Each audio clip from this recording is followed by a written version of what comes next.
Man, I have so many fun stories.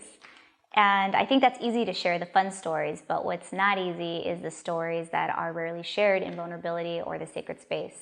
And very frequently, I ask myself, am I ready to share this? And I think I'm at a point in my life where I am. So here it goes. I became a therapist not because I was always meant to be one or because I was going to be the best at it in my field, but more so because I am a businesswoman that learned how to be a therapist. And what I mean by this is early on, I started out in cosmetology. I started out in doing sales. I started out in doing customer service. But I learned very early on that you don't buy a product, a service, or merchandise. You buy the person. And in knowing that, I need to know what it is I'm selling to others. What value, what cost do I bring to them? And what comes to me is the place of healing.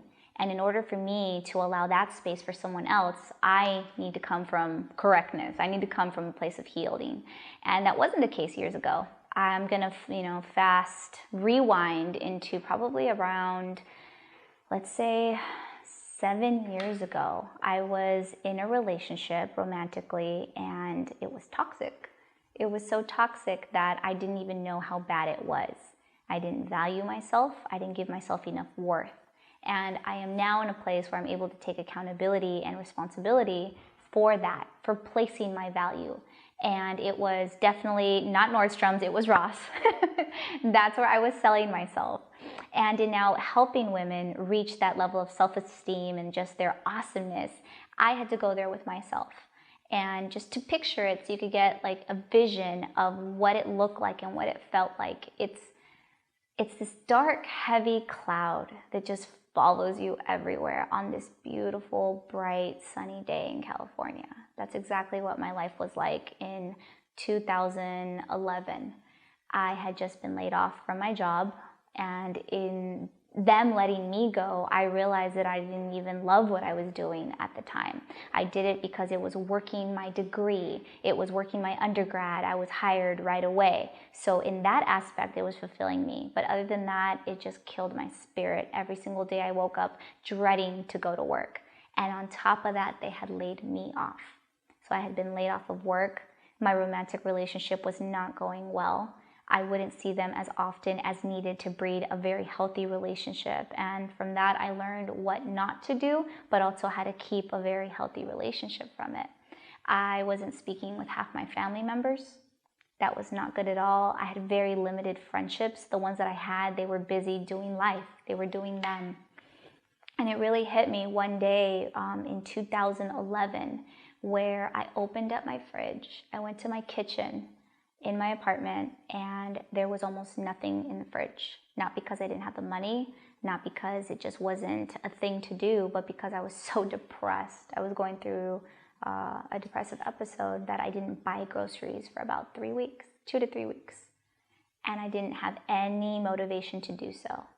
That week, that entire week until I got to the fridge, I remember only getting up to go to the bathroom. That was it. I didn't shower. I barely ate. If I ate, it was just liquids, really, just to keep me going. I didn't have any motivation to move, go to the pool, go running, go to the gym, do my daily activities. I had been laid off, so I didn't even have a purpose to get up and go do something productive. It hits me now that that's when I really needed the help, and I didn't get it. I didn't get it out of the stigma, out of the shame I know that would come in me reaching out for a mental health professional to provide me with what I needed at the time. And it wasn't until I applied to graduate school where the program actually recommends and requires you to get therapy, to get mental health services for you to be able to provide for others, that I was introduced to it. And man, I have to tell you, it's one of the most yummiest feelings in the entire world. Every single time I go and I speak to my therapist, it fills this really big part of me that needed to be filled. Therapy for me, it's like when you're really hungry and you're craving something and it just hits the spot. It's exactly the place you wanted and it's the plate you wanted and you just feel good. That's exactly what it is for me. And there's a saying that says, you will never know the taste of sweet if you have never tried bitter, if you have never tried what doesn't work for you.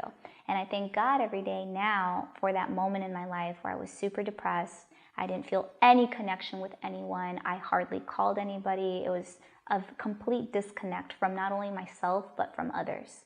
I'm able to connect with others now and say, man, you know what? Like, I've been there before. I do feel that. And it's different for everyone. It shows up in their life in different ways. Maybe for some, it's not a depressive episode. Maybe for some, it's just avoiding that subject. It's avoiding that growth, that momentum that they need. And in me just being transparent and vulnerable about this, I've met and connected with so many people that are like, man, I would never think so.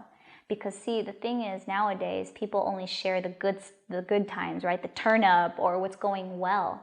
But very infrequently do we see people posting up or sharing about that one time when things weren't good or the lowest point in their life.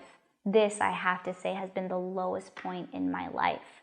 That and probably being in graduate school and having maybe like $50 left in my bank account and wondering how was I going to pay for gas, groceries, and rent the rest of that month.